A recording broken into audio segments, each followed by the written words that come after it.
নমস্কাৰ, মই ৰুদ্ৰ অসম। অতিপাত গৰম, প্ৰায় 40 ডিগ্ৰীতকৈ উষ্ণ গৰম। তাৰ ওপৰত আকৌ বলিউড জগতৰ এজন অভিনেতা, আপোনালোক সকলোৰে পৰিচিত আমিৰ খানে আকৌ তৃতীয়বাৰ বিবাদ আবদ্ধ হৈছে। এতিয়া গৰম ওপৰত আকৌ গৰম নিউজ, গৰম বাতৰি আপোনালোক সকলোৰ আগত। এতিয়া আপুনি আৰু মই সাধাৰণ লোকৰ ক্ষেত্ৰততো বিভিন্ন ধৰণৰ নিয়ম, কিন্তু এইসকল অভিনেতাসকলে কি বুলি ভাবে মই নাজানো, একদম নাজানো কি বুলি ভাবে। তেওঁলোকে একচুৱেলি সমাজত বিভিন্ন ধৰণৰ ব্ৰেণ্ডৰ তেওঁলোকে প্ৰচাৰ কৰি দিয়ে। কিবা এটা গাড়ী লঞ্চ কৰি দিছে, সেই গাড়ীৰ ব্ৰেণ্ডত তেওঁলোক থাকে। কোনোবাই কিবা এটা নতুন বস্তু সৃষ্টি কৰিছে, তাত তেওঁলোকৰ ব্ৰেণ্ড থাকে। বিভিন্ন দামী দামী ব্ৰেণ্ডত তেওঁলোকৰ বিজ্ঞাপন তেওঁলোকে প্ৰকাশ কৰে।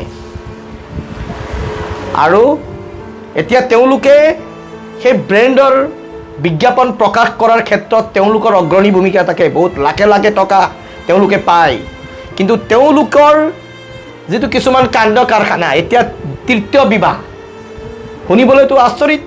তৃতীয় বিবাহ, ভাই এজনীয়ে আমাৰ পুহিবলৈ যি সমস্যা, এতিয়া তৃতীয় বিবাহ লৈ ঢাপলি মেৰিছে এই অভিনেতাগৰাকীয়ে।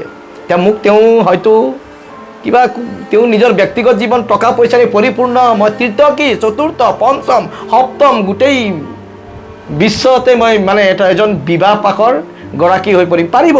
তেওঁৰ টকা পইচা আছে, কিন্তু এটা কথা মনত ৰাখিব, তেওঁলোকৰ বিজ্ঞাপনে যেনেকৈ সমাজত কিবা এটা গাড়ী লঞ্চ কৰা বা কিবা এটা ঔষধৰ বিজ্ঞাপনত তেওঁলোকে যেনেকৈ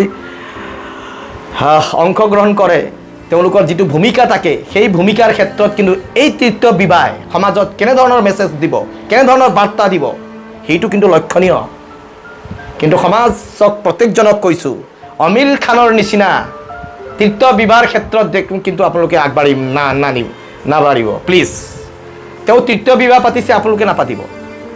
কি ভিত্তিত কি কাৰণে পাতিছে তেওঁ, কিন্তু বিভিন্ন ধৰণৰ ব্যৱস্থাপনা আছে আমাৰ দেশখনত আজিকালি। যেনেকৈ বহু বিবাহৰ ক্ষেত্ৰত বিভিন্ন ধৰণৰ পদক্ষেপ লোৱা হয়, কিন্তু এইবিলাক ব্ৰেণ্ড এম্বেচাডৰৰ ক্ষেত্ৰতো কিন্তু তেনেধৰণৰ পদক্ষেপ ল'লে ভাল আছিল। কিন্তু বিভিন্ন নিউজ পত্ৰত তেতিয়া আমি দেখা পাইছোঁ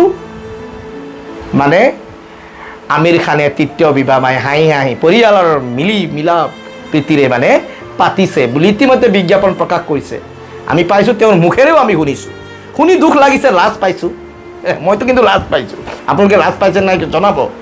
আজি মই বেলেগ চিষ্টেমত আছোঁ, চাইছে বিৰাট গৰম, কাপোৰ খুলিবলৈ বাধ্য কৰি দিলে এই পৰিস্থিতিয়ে। কিয়? কাৰণ তাৰ আদি কাৰণো আপুনি আৰু মই, জীৱশ্ৰেষ্ঠ মানৱৰ বাবেই আজি এই পৃথিৱীয়ে ভাৰসাম্য ৰক্ষা কৰাৰ পৰা বঞ্চিত হৈছে। পৃথিৱী মুক্ত হোৱা নাই, পৃথিৱীয়ে উত্তাপ হৈ গৈছে। সূৰ্যও এই পৃথিৱীৰ মানুহৰ কাণ্ড কাৰখানা দেখি অভিভূত হৈছে, কিবা হৈছে। সেইকাৰণে তেওঁৰ এই পৰিস্থিতি আজি ইমান গৰম, গম পাইছে। গতিকে মই সকলোকে কৈছোঁ, আমিৰ খানৰ তৃতীয় বিবাহৰ এই পদক্ষেপটোৱে সমাজক কি মেছেজ দিব আগবাঢ়িছে, মোক কিন্তু বহুত চিন্তিত কৰি পেলাইছে, গম পাইছে। কিন্তু আমি যদি কালি তেনেধৰণৰ পদক্ষেপ লওঁ, আমি চিধা, গম পাইছে। কিন্তু আমিৰ খানৰ ক্ষেত্ৰত আৰু তেওঁতো ডাঙৰ মানুহ, তেওঁ টকা পইচা থকা মানুহ, হয়নে নহয়? টকা পইচাৰ চব আজিকালি পৃথিৱীত চব নেকি, চব হৈ যায় নেকি? টকা পইচা থাকিলে চব কৰিব পাৰে নেকি? মই কিন্তু মুঠেই তেখেতৰ এই কাণ্ডত কিন্তু মই সুখী নহয়, মই একদম সুখী নহয়, গম পাইছে। আৰু কি কাৰণত হয়তো যদি তেনেকুৱা ধৰণৰ কিবা হৈছে, তেনেহ'লে কাৰণ দৰ্শাব লাগে। তেওঁ ইমান ডাঙৰ ডাঙৰ সন্তান আছে আৰু পিতৃয়ে বিবাহ পাতিছে। অ' মাই গড। যি নহওক কিয়, আমাৰ সমাজ, আমাৰ পৰিৱেশ সুস্থ লাগে, সুন্দৰ পৰিৱেশ লাগে। পৰিস্থিতিবিলাক আজি মই এনেধৰণৰ ভিডিঅ' বনাইছোঁ, আপোনালোকে বেয়া নাপাব, কাৰণ পৰিস্থিতিয়ে মোক বাধ্য কৰি পেলাইছে। আজি অলপ বেলেগ ধৰণেৰে আছোঁ। আপোনালোকে বিভিন্ন ধৰণে এতিয়া মোক বিভিন্ন ধৰণৰ মতানৈক্য দাঙি ধৰিব পাৰে, এনেই মোক মিয়াৰ দালাল বুলি কয়। উপায় নাই, কাৰণ মই ৰাতিপুৱা শুই উঠি পেলাই মই কৈছোঁ নহয়, বাৰাণ্ডাত যেতিয়া মই বহোঁ ব্ৰাছ মাৰি থাকোঁ, নহ'লেও 10-15জন মুছলমান যুৱকে নিজৰ কৰ্মজীৱন লৈ ৰাস্তাই ঘাটে মানে নিজৰ ব্যৱসায় প্ৰতিষ্ঠান কৰি থকা দেখা পাওঁ। যেতিয়া মই চাপৰিত যাওঁ, চাপৰিত লমালমে ধান খেতিৰ ভঁৰাল শুৱনি হৈ থকা দেখা পাওঁ। আৰু কোন বুলি ক'লে তাত তেওঁলোকৰ এই কৰ্ম আগত। গতিকে তেওঁলোকৰ ঘৰত আজি ক'বলৈ গ'লে মই মাজতে দেখাইছিলোঁ, আমি মূল্যবৃদ্ধিৰ ক্ষেত্ৰত তেলৰ দাম বাঢ়িছে, মিঠাতেলৰ বুলি কওঁ, কিন্তু তেওঁলোকে নিজৰ ঘৰৰ পিছোৱা তেল এতিয়াও খায়, গম পাইছে?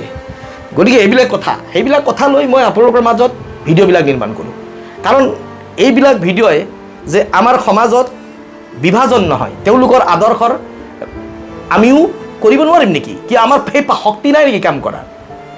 আমি এলেহুৱা নেকি? আমি নহয় এলেহুৱা, আমি এলেহুৱা নাই, আমি তেওঁলোকৰ পৰা শিকিবলগীয়া আছে, বুজিছেনে? বহুখিনি শিকিবলগীয়া আছে। তেওঁলোকক কিয় গৰম নালাগে? আৰু বিভিন্নজনে এতিয়া ক'ব যে কিবা মাংস খাই পেলাই তেওঁলোক গৰম নহয়। তেওঁলোকৰ খাদ্য, তেওঁলোকে ভাত খায়, কিন্তু সেই ভাতটো তেওঁলোকে সিজোৱা ধান যিটো সিজোৱা ধান, সেই সিজোৱা ধানৰ চাউলৰ ভাত তেওঁলোকে খায়। তেতিয়া সেই চাউলৰ এটা শক্তি আছে। নহ'লে আপোনালোকে গুগলত চাৰ্চ কৰি চাব, চুগাৰ পেচেণ্টৰ কাৰণে সিজোৱা ভাত বহুত ভাল, শক্তি পায়, গম পাইছে? সেইবিলাক কিছুমান কথা আছে। আমি কিন্তু প্ৰত্যেক বস্তুত নেগেটিভ চেন্সত নেৰলৈ যদি থাকোঁ, তেনেহ'লে বাস্তৱত আমি এই হিন্দু মুছলিম অমুক তমুক এইবিলাক গালি গালাজতে আমাৰ জীৱন শেষ হৈ পৰিব, আৰু তৃতীয় পক্ষই সুবিধা ল'ব। সেই সুবিধা আমি যাতে নিদিওঁ। আমি সকলোৰে মিলা সম্প্ৰীতিৰে আমি থাকিব। মই বাৰম্বাৰ এটাই কথা কওঁ, মিলা সম্প্ৰীতিৰে আমি থাকিব লাগিব। আজি এই উষ্ণ গৰম কিয় হৈছে, তাৰ কাৰণটো আপুনি আৰু মই কৈছোঁৱেই। আমি কেৱল চেলফি উঠাবৰ কাৰণে 5 জুন তাৰিখে আমি বিশ্ব পৰিৱেশ দিৱস পাতিলেই নহ'ব, বুজিছে? সেই বিশ্ব পৰিৱেশ দিন প্ৰত্যেক দিন আমি অনুভৱ কৰা উচিত। কাৰণ গছৰ মূল্য আমি প্ৰত্যেক দিন বুজিব লাগিব। তেতিয়া সেই পৰিৱেশ সুন্দৰ হ'ব, আমাৰ আই ধৰিত্ৰী ৰক্ষণাবেক্ষণ হ'ব, গম পাইছে? সেইবিলাক লৈ মই আপোনালোকৰ মাজত ভিডিঅ'খিনি নিৰ্মাণ কৰোঁ, গম পাইছে? ইয়াত প্ৰত্যেক বস্তুত যাতে আপোনালোকে বেলেগ থিংকিং নল'ব। আজি মই আমিৰ খানৰ কথা কৈছোঁ। আমিৰ খান বিভিন্ন ব্ৰেণ্ডত তেওঁ ক'বলৈ গ'লে আমাৰ মাৰ্গদৰ্শক হয়, দেশৰ এজন ভৱিষ্যত হয়। তেওঁ সমাজক এটা বেলেগ মেছেজ দিব। আজি তৃতীয় বিবাহ, আমিৰ খানৰ তৃতীয় বিবাহে ভাৰতবৰ্ষক কি নতুন মেছেজ দিব আপোনালোকে কওক? কি দিব আমাক? কি আমিও তেওঁ যেনেকৈ বিজ্ঞাপন দিয়ে, এইটো অমুক গাড়ী আনিছে, এইটো গাড়ী আমি কিনো, এইটো গাড়ী দেখোন এডভাৰটাইজ কৰা কোনে? আমিৰ খানে, হয়নে? কিবা এটা আপোনাৰ গেঞ্জিৰ কেতিয়াবা ভেষ্টৰো এডভাৰটাইজিঙত কৰে, হয়নে? কোনে কৰিছে? আমিৰ খান বা ব্ৰেণ্ড মানুহ। হয়তো তেওঁ এজন খুব সুন্দৰ এজন অভিনেতা। গতিকে অভিনেতাই যদি ব্ৰেণ্ড তাত কৰিছে, তেনেহ'লে নিশ্চিতভাৱে এইটো ভাল বুলি আমি ভাবোঁ। এতিয়া ঠিক তেনেধৰণে এতিয়া তৃতীয় বিবাহ পাতিলে কি বুলি ভাবিম আমি?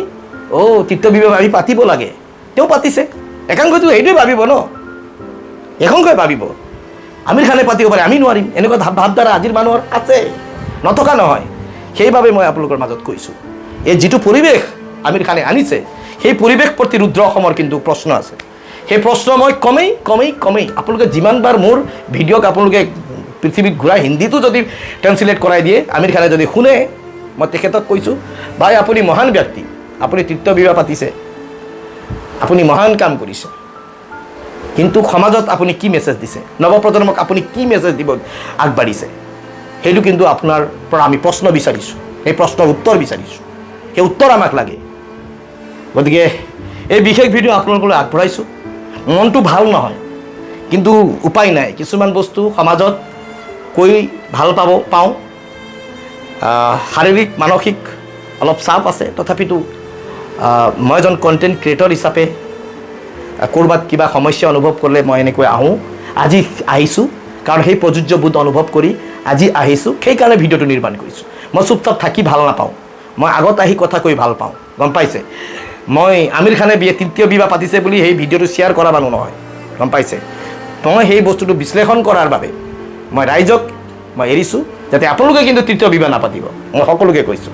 কাৰণ একচুৱেলি তৃতীয় বিবাহ ইতিমধ্যে এটা আইন আছে, সেই আইন মতে বাস্তৱত তৃতীয় বিবাহটো উচিত নহয়। গতিকে এই বিশেষ ভিডিঅ'ৰ মাজৰ পৰা মই আপোনালোকৰ মাজত এটা বিশেষ এৱাৰনেছ সজাগতামুখী যাত্ৰা লৈ আহিছোঁ আৰু এই পৰিৱেশত আছোঁ। আপোনালোকে দেখিছে ইয়াত মোক বেলেগ নল'ব, বিৰাট গৰম চাইছে। মই ইমান কথা পাতিছোঁ, কিমান হাতটো মোৰ প্ৰায় মাথা গৰম হৈ গৈছে, কাৰণ আজি কাপোৰ এনেকৈ লৈ এনেকৈ হৈ গৈছোঁ। সেই দিন আহি আছে আমি বইল হৈ যাম, মানে উতলি আমি শেষ হৈ যাম, ধ্বংস হৈ যাম। যাতে সেই ধ্বংসৰ পৰা উপক্ৰম কৰিবৰ বাবে, তাৰ পৰা উপক্ৰম পাবৰ বাবে আমি সকলোৱে গছক ভাল পাব লাগিব। এই পৃথিৱীক যদি আপোনালোকে ভাল পায় তেনেহ'লে গছক ভাল পাওক, তেতিয়া এই পৃথিৱী ৰক্ষা পৰিব। ধন্যবাদ। এই বিশেষ ভিডিঅ' আপোনালোকলৈ এৰিছোঁ ৰুদ্ৰ অসম পেজৰ পৰা। জয় আই অসম, জয় জুবিন দা।